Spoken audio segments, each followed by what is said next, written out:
بسم اللہ الرحمن الرحیم۔ مفتی کون بن سکتا ہے؟ مفتی کے لیے کیا شرائط ہے؟ تو آج 4 نمبر درس میں جو کہ افتاء تخصص فی الفقہ کا درس ہے، مفتی کے لیے جو شرائط ہے وہ ہم ذکر کرنے جا رہے ہیں۔ دیکھیے، مفتی اور قاضی دونوں جو ہے ایک جیسے مسائل بتاتے ہیں، صرف فرق یہ ہوتا ہے کہ مفتی مجبر نہیں ہوتا کہ کسی کو مجبور کر کے یا اس پر لازم کر کے فیصلہ کر کے مسئلہ بتائے، وہ صرف مسئلہ بتاتا ہے، صحیح جواب جو ہے معتمد کتب سے دے دیتا ہے۔ اور قاضی جو ہے وہ مسئلہ بتانے کے بعد لازم بھی کر دیتا ہے کہ آپ نے ایسا کرنا ہوگا۔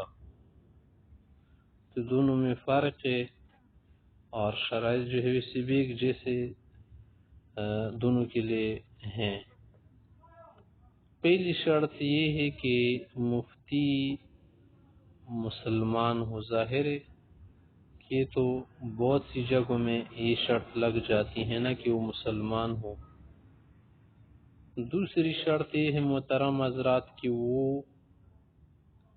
عاقل ہو۔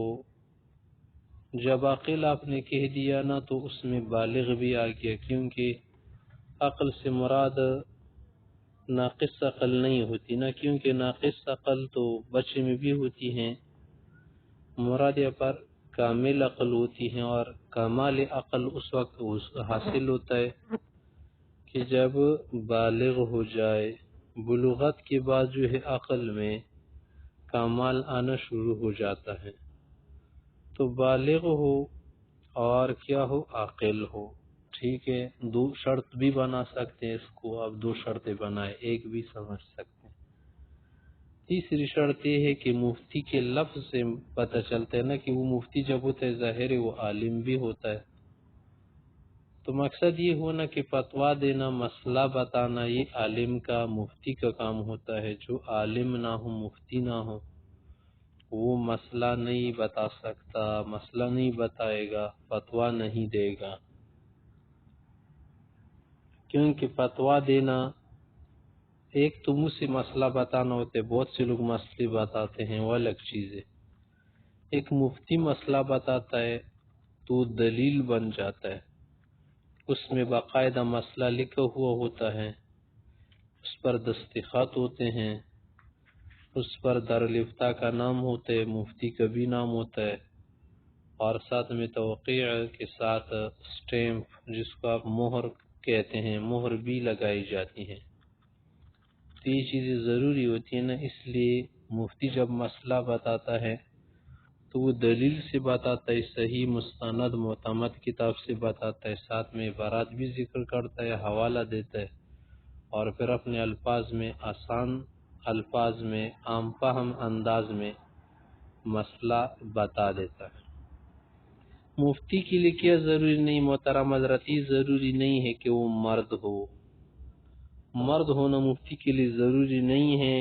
ایک خاتون بھی ایک فقیہ مفتیہ بن سکتی ہیں، جیسے تاریخ میں گزرا ہے کہ بہت سی خواتین مفتی، عالم اور فقیہ گزری ہیں، عالمہ گزری ہیں، فقیہ گزری ہیں۔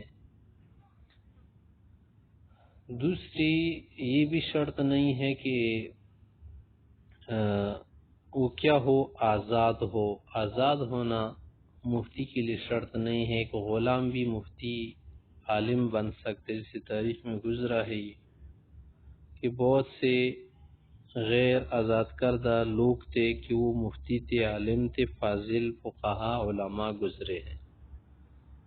تو افتاء کے لیے مفتی کے لیے جو شرائط ٹھہر گئی وہ کیا ہے کہ اسلام، یہ تو اسی بھی ضروری، نمبر 2 بلوغ، نمبر 3 عقل، کیونکہ اکثر بالغ جو ہے وہ تو ٹھیک ہوتے لیکن بعض بالغ جو ہے مجنون بھی ہو سکتے ہیں، اس لیے عقل تیسری شرط بھی آپ بنا سکتے. نمبر چوتھی شرط ہے کہ وہ اس کے پاس علم ہو، سمجھ بوجھ، حکمت. ٹھیک ہے.